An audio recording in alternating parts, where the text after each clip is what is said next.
Pessoal, hoje nós saímos dos estúdios do Aula D para falarmos sobre tipos de migrações.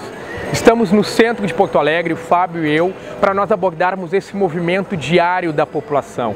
O movimento da população de cidades menores em direção às regiões centrais, fazendo este movimento que é um pêndulo, onde as pessoas elas saem de manhã cedo e retornam no final do dia. Esse tipo de migração ela ocorre em todas as principais cidades, nos grandes centros urbanos, como Cuiabá, como Campo Grande, Salvador, Belo Horizonte, Recife, São Paulo, Rio de Janeiro, Curitiba. Enfim, o deslocamento da população de trabalhadores, de estudantes em direção aos centros urbanos, retornando no fim do dia. Ok? Ficamos por aqui, um forte abraço, nos encontramos no estúdio. Valeu!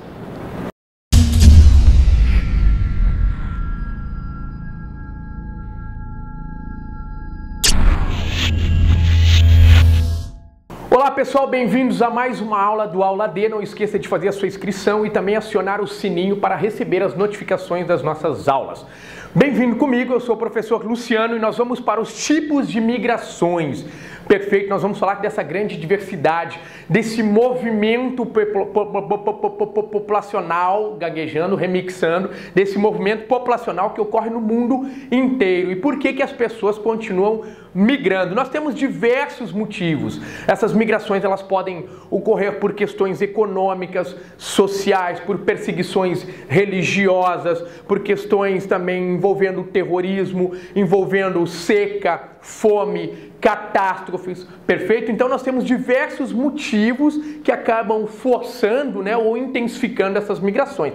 Lembrando que essas migrações, elas podem ser temporárias ou definitivas, tá? Essas migrações, quanto à legalidade, elas podem estar numa situação da pessoa, o imigrante, numa situação legal ou ilegal dentro de um país, tá? Essas migrações, elas podem ser planejadas ou também espontâneas, perfeito? Ou no caso, planejadas ou forçadas. Então, os principais motivos que acabam intensificando essas migrações, perfeito? Envolve, então, a questão econômica ou social, a perseguição religiosa ou perseguição política, o terrorismo, seca, fome, guerras e também catástrofes, como o caso ali, o Moçambique, no caso o Zimbábue, o sudeste africano que foi afetado, foi atingido pelo furacão Idai. Então, isto leva também a uma migração.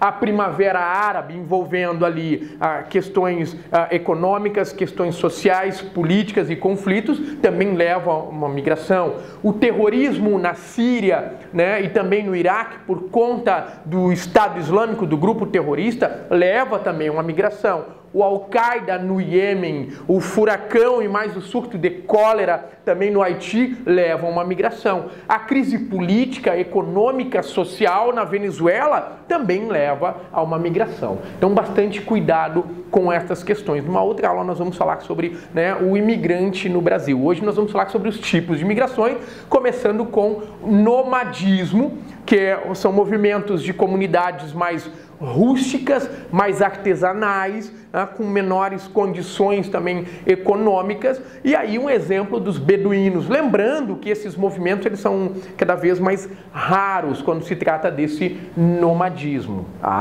Então, a questão nômade, ela é temporária e ela se dá pela busca por alimentos, por água.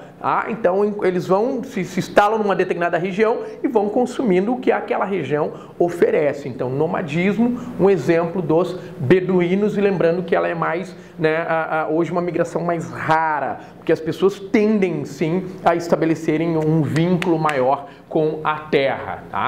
Outro exemplo de migração, e muitos de nós realizamos aqui, porque também lembrando que 1/3 da população brasileira não vive onde nasceu, que é a migração pendular. Por exemplo, quando você sai para trabalhar ou quando você sai para estudar numa outra cidade, você mora numa cidade e trabalha numa cidade vizinha. Então você faz esse movimento diariamente. Você sai de casa de manhã e também vai para o trabalho e volta no final do dia, um movimento pendular ou movimento diário. Esse movimento ele é muito, mas muito ocorrente, perfeito? O movimento da população que sai de uma cidade e vai para uma outra cidade. E aqui citando um pouco do Chico Buarque, né? Todo dia ela faz tudo sempre igual, me sacode às 6 horas da manhã, me sorri um sorriso pontual e me beija com a boca de hortelã. Meio-dia eu só penso em poder parar, né? Que é para poder comer aquela comida, né? Às 6 horas da tarde ela me espera no portão e me beija com a boca de paixão.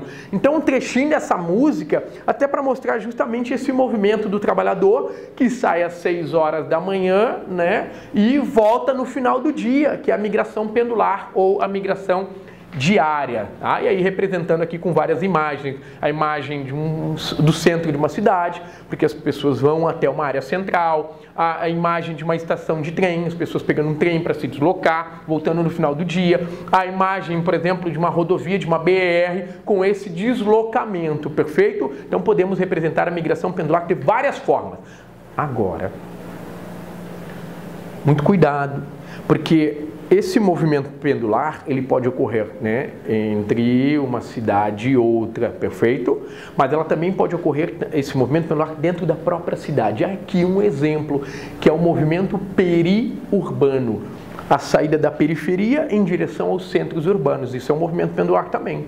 Uma pessoa que sai da periferia e vai até o centro urbano. Aqui nessa imagem que o Vini e o Fábio estão ampliando aí na tela, nós temos ali a favela Paraisópolis, né, uma gigantesca favela em São Paulo, e temos o bairro ali Morumbi, perfeito? E aí reparem, até essa seta está indicando esse movimento. Então os trabalhadores de Paraisópolis que vão representar, né, o trabalho braçal no bairro Morumbi, né, porteiros, jardineiros, né, diaristas, enfim, vários trabalhos que são executados aqui na favela Paraisópolis, eles são realizados por, vários trabalhos que são executados no bairro Morumbi, retomando, no bairro Morumbi, eles são executados por moradores, tá, da favela Paraisópolis, ok? Então, os moradores de Paraisópolis que trabalham no bairro Morumbi e retornam no fim do dia, podendo ser chamado de periurbano, ok? Agora, a migração sazonal, né? E aqui um exemplo clássico, essa imagem do Sebastião Salgado, um boia fria, né? Nós temos ali um cortador de cana, e isso pode ser um exemplo no Pernambuco. Nós temos ali a saída deste trabalhador de uma determinada região e ele vai para uma outra região para trabalhar por um determinado período, né? O período de uma colheita, ou esse período em que ele está trabalhando está associado a uma questão climática, perfeito? É uma questão sazonal. Então a migração sazonal ou transumância, ela está associada ao clima, perfeito? Ela é associada ao clima. Então o trabalhador sai de uma determinada região, onde ela está seca, e ele vai até uma outra região, né, buscar o que é oportunidade, pode ser uma colheita, né, que está acontecendo nessa região, buscando um emprego temporário, e depois ele retorna. Aí um exemplo, migração sazonal ou transumância, o exemplo clássico do boia fria, tá?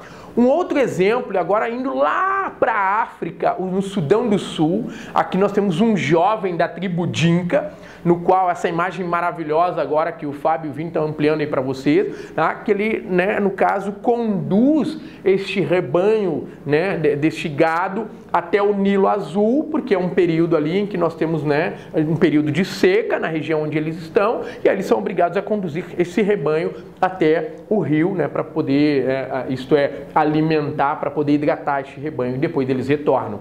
Então é a tribo Dinka da África do Sul realizando também esse movimento sazonal, isto é, associado a uma condição climática, tá?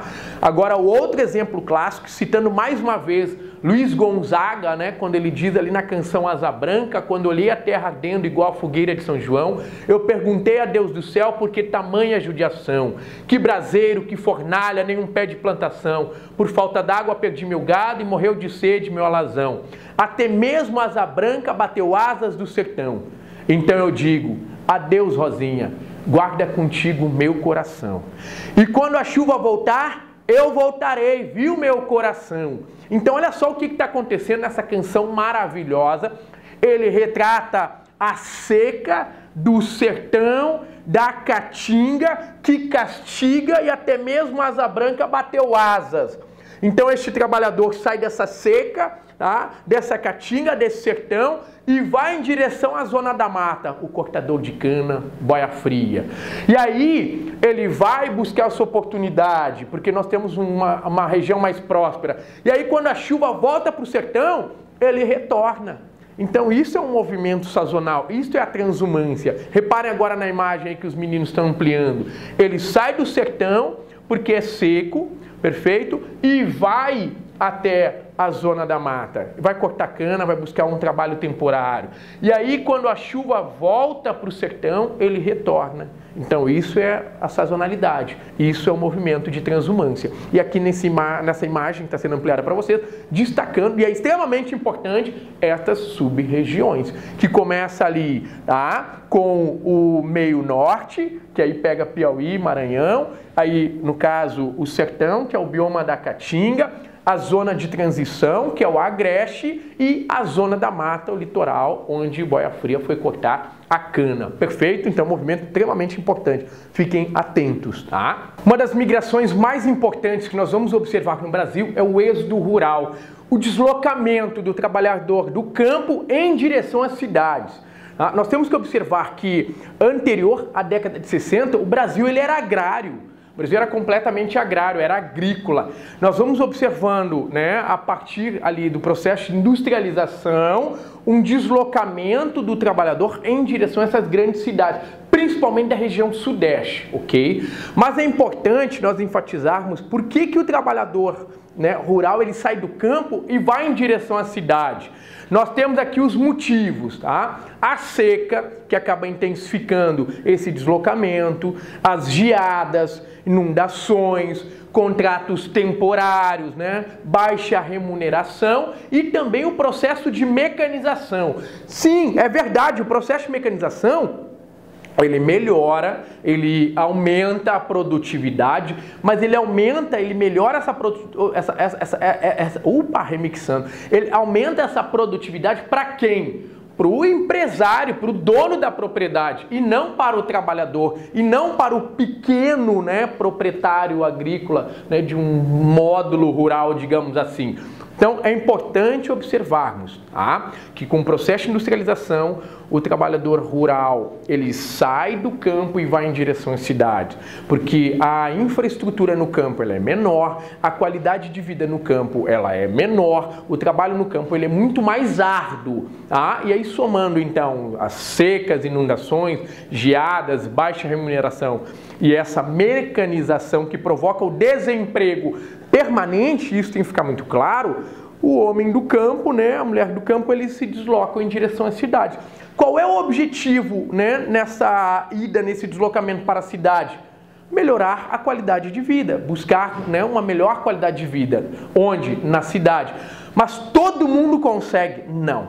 Aí é que está a questão. Nós temos então um deslocamento dessas famílias, saindo do campo, dessa seca, dessa muitas vezes pobreza, indo em direção às cidades. Aqui está uma imagem maravilhosa do Cândido Portinari, que o Fábio e o Vini estão ampliando para vocês aí na tela, né, de 1944, que representa o quê? Os retirantes. O que significa retirante? Retirante é aquele que emigra. Então, representando aqui o nordestino, que sai do sertão, dessa seca, desse castigo, dessa pobreza, em direção também à cidade. Mas por que ele sai? Porque essa região, ela repulsa. E não por não gostar, muito pelo contrário, o nordestino é muito ligado, né, à sua terra, à sua identidade, à sua cultura, aos seus valores, perfeito? Mas ele sai por uma necessidade. E aí o significado de retirante. Retirante é aquele que emigra. Perfeito? Então, observando que a partir da década de 60, com esse deslocamento do campo, do trabalhador do campo em direção às cidades, o Brasil vai se tornar urbano. Hoje, lembrando, 88% da população brasileira urbanizada.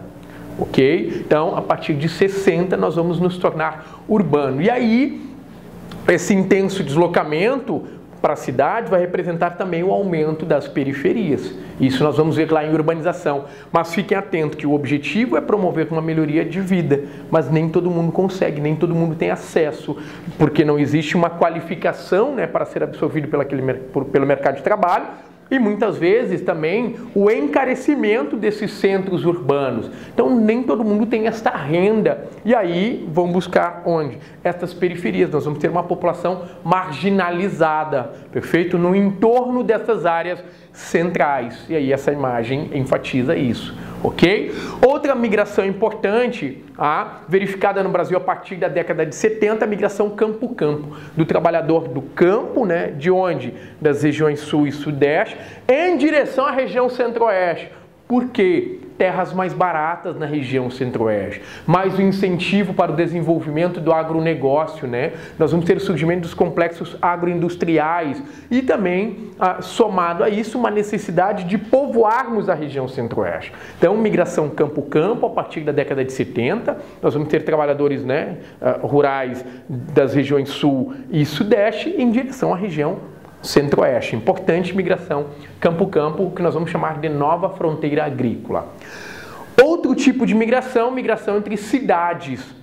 Pode ser uma migração para estudo, então vou estudar inglês em uma determinada cidade, né, ou no Canadá, ou na Inglaterra, ou na Irlanda, na Austrália, e isso é uma migração entre cidades. E essa migração ela é temporária, uma especialização, um sanduíche, ou como vem ocorrendo também aqui no Brasil, que nós temos o inchaço das grandes metrópoles, né, que são as cidades centrais, porque o que nós temos nessas cidades centrais? Nós temos um crescimento muito grande, um crescimento desordenado, né, uma cidade mais violenta, caótica, né, com uma infraestrutura que não atende toda esta população, então uma dificuldade, mais o encarecimento. Então a cidade grande ela é mais cara, né, o trânsito ele é muito mais complicado, ele é muito mais difícil, ela é mais violenta.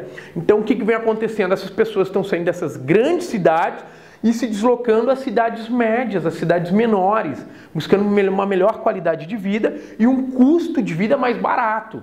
Ok? Então, percebam e muito cuidado com o deslocamento. A saída dessas pessoas dessas grandes cidades, dessa metrópole, em direção a essas cidades médias, essas cidades menores que nós podemos colocar ali, né, entre 100 a 500 mil habitantes.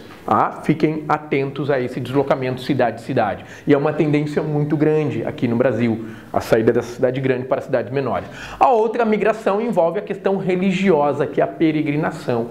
Claro que ela é marcada pelo período, né, de comemorações, né, por datas comemorativas, datas importantes são celebradas. E aí a gente tem Meca, a gente tem, né, na Arábia Saudita, a gente tem Jerusalém, no Oriente Médio, nós vamos ter Aparecida aqui em São Paulo. Então a peregrinação, o motivo ele é religioso, ok? Mas também um importante movimento. Acabou. Ficamos por aqui, não esqueçam de curtir lá a nossa página. Compartilhe também com vocês uma página no Facebook, Geografia Luciano Teixeira, uma página também no Insta ali, Geografia Sem Moderação. Forte abraço, gente, até a próxima.